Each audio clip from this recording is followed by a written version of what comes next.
చెల్లికి చేయాలి పెళ్ళి మళ్ళీ మళ్ళీ అలాగే ఉంది. ఈ రోజున నరేంద్ర మోడీ గారు ఆంధ్రప్రదేశ్ రాష్ట్రానికి ఇచ్చేసి అమరావతికి ఏది తాను యమునా నీళ్లు మట్టి ఇచ్చి గతంలో 10 ఏళ్ల క్రితం శంకుస్థాపన చేసి తిరిగి మళ్ళీ వచ్చి 10 ఏళ్ల తర్వాత వచ్చేసి ఆ శంకుస్థాపన చేసినటువంటి ఆ శిలాఫలకాలు తనను వెక్కిరిస్తూ ఉంటే, ఈ 10 ఏళ్లలో నువ్వు చేసిందేంటి అని ప్రశ్నిస్తూ ఉంటే వాటికి సమాధానం చెప్పుకోలేక మరలా వచ్చి శంకుస్థాపన చేయటం అనేది ఉందే. సరే, అప్పుడంటే మౌలిక సదుపాయాల కల్పన కోసం కానివ్వండి, హైకోర్టు నిర్మాణానికి కోసం కానివ్వండి, మరి శాసనసభ నిర్మాణం కోసం కానివ్వండి, హైకోర్టు న్యాయమూర్తుల అదేవిధంగా శాసనసభ్యుల భవన సముదాయాల కోసం కానివ్వండి, ఒక 2,500 కోట్ల రూపాయలు కేటాయించారు.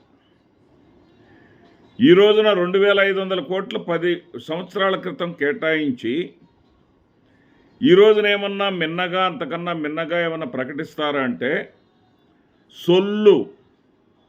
సొల్లు కబుర్లు తప్ప. ఆశాంతం విన్నాను ఆయన ప్రసంగం.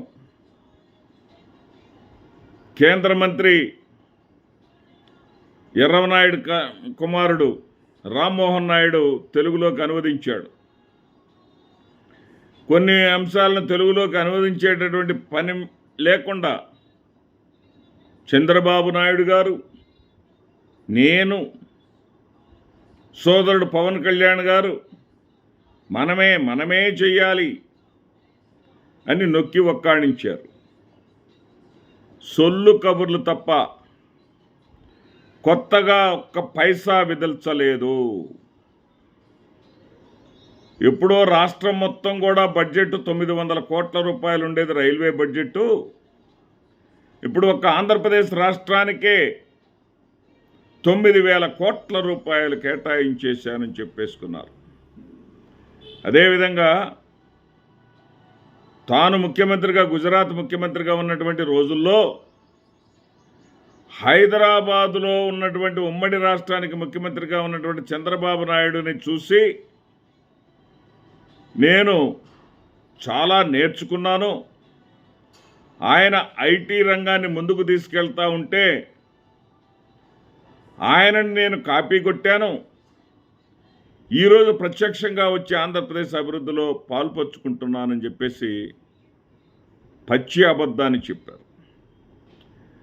ఇక్కడ అతని ప్రసంగం ఒక ప్రధానమంత్రి స్థాయిలో చేసినటువంటి ప్రసంగం లాగా లేనే లేదు.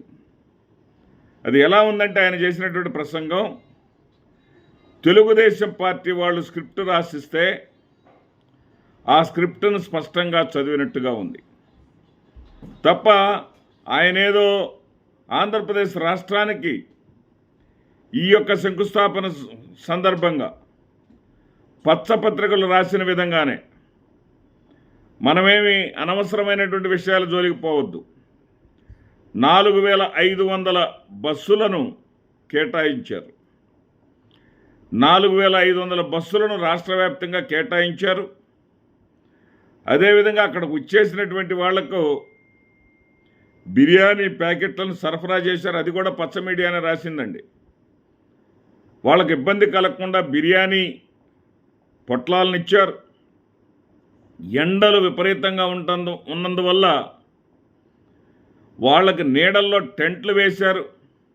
ఎక్కడన్నా ఉందండి టెంట్లలో 5 లక్షల మంది పడతారా? సరే, ఆ సంఖ్యల జోలి కూడా మనకు వద్దు. ఈయన ఏమన్నారంటే, ఇప్పుడు చేపట్టినటువంటి ప్రాజెక్టుల గురించి మాట్లాడారు. ఒక రాజభవన్ కట్టాలన్నా, ఒక అసెంబ్లీ భవనం కట్టాలన్నా, మరి ఒక హైకోర్టు కట్టాలన్నా ఒక చంద్రబాబు నాయుడు లాంటి సమర్థుడికే అది సాధ్యమవుతుంది అని చెప్పారు. చంద్రబాబు నాయుడు లాంటి నేతకే అది సాధ్యమవుతుంది అని కూడా చెప్పారు. ఈ సెల్ఫ్ డబ్బాలు కొట్టుకోవటం అనేది తెలుగుదేశం పార్టీకి అలవాటైతే, తెలుగుదేశం పార్టీ కొట్టాల్సినటువంటి డబ్బాని దేశ ప్రధాని హోదాలో ఉన్నటువంటి వ్యక్తి ఈయనను ఆ డబ్బాకి డ్రమ్ స్టిక్స్ పెట్టుకొని వాయించినట్టుగా ఈయన వాయించడం చూస్తే కొంచెం ఆయన స్థాయిని దిగజార్చుకున్నట్టుగా కనిపిస్తూ ఉంది. ఈయన చెప్పిన వాటిలో 2 విషయాలు చూద్దాం. ఇలాంటి ప్రతిష్టాత్మకమైనటువంటి కట్టడాలు ఏవైనా సరే చంద్రబాబు నాయుడు గారే కట్టాలి అని చెప్పారు. ఉమ్మడి ఆంధ్రప్రదేశ్ రాష్ట్రానికి సంబంధించి లేదా ఇప్పుడు కానీ చంద్రబాబు నాయుడు గారు శంకుస్థాపన చేసి ప్రారంభం చేసినటువంటి ప్రాజెక్టు ఒక్కటంటే ఒకటి ఉందా? ఒక్కటంటే ఒకటి చూపించగలదా నరేంద్ర మోడీ గారు? చంద్రబాబు నాయుడు గారు గత 2014 నుంచి 19 వరకు ముఖ్యమంత్రిగా చేసినప్పుడు విజయవాడకు చెందినటువంటి కనకదుర్గ ఫ్లైఓవర్నే 5 ఏళ్ల కాలంలో పూర్తి చేయటం చేత కాలేదు. అదేవిధంగా మరొక విషయాన్ని చెప్పారు. ఏమనంటే నాయుడుపేట నుంచి కాళహస్తి వరకు బాలాజీ దర్శనం చేసుకోవటానికి శరవేగంగా రోడ్డు మార్గం పూర్తయింది అని చెప్పారు. శరవేగంగా రోడ్డు మార్గం పూర్తయింది అని చెప్పడం ద్వారా చంద్రబాబు వేదికపై ఉన్నటువంటి చంద్రబాబు మొహం చిన్నబుచ్చుకునేలాగా చేశాడు ప్రధానమంత్రి నరేంద్ర మోడీ గారు. ఎందుకంటే ఆ మాట అతని నోటి వెంట వస్తున్నప్పుడు అప్పటిదాకా కిలకిలా నవ్వుతున్నటువంటి చంద్రబాబు నాయుడు గారి మొహం ఒక్కసారి మాడిపోయింది. ఎందుకంటే ఆ రోడ్డుని పూర్తి చేసింది జగన్మోహన్ రెడ్డి గారి హయాంలో.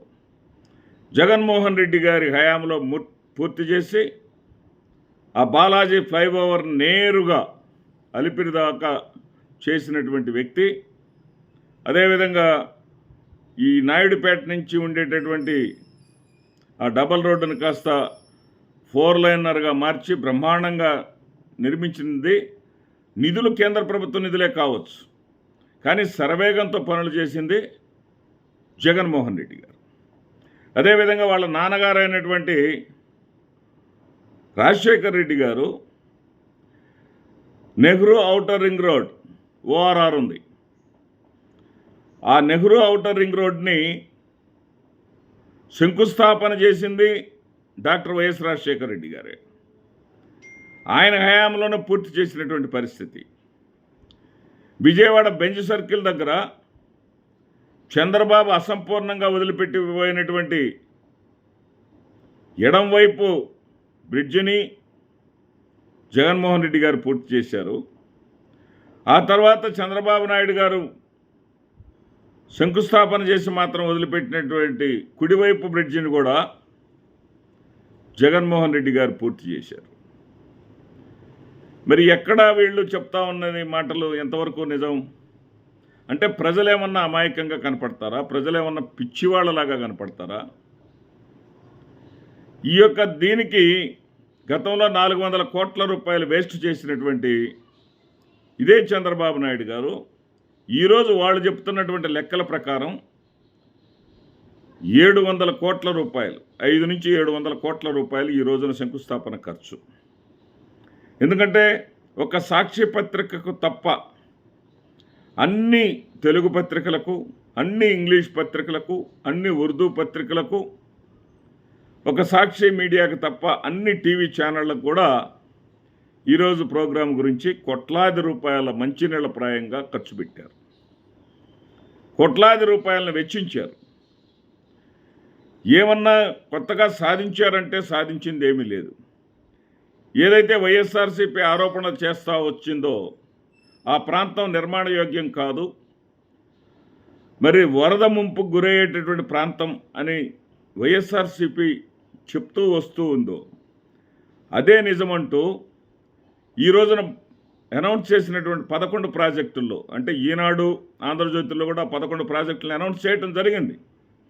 ఆ 11 ప్రాజెక్టుల్లో వరద ముంపు కోసం 5,964 కోట్ల రూపాయలు, అంటే దాదాపుగా 6,000 కోట్ల రూపాయలు వరద ముంపు కోసం ఖర్చు పెట్టడం కూడా ఒక ప్రాజెక్ట్ ఈ 11 ప్రాజెక్టుల్లో. మరి వైఎస్ఆర్సీపీ మొదటి నుంచి మొత్తుకుంటుంది అదే కదా. సింహాచలంలో నాసిరకం గోడని కట్టి 7 ప్రాణాలు బలిగా తీసుకున్న కనీస పశ్చాత్తాపం కూడా వీళ్ళల్లో లేకుండా,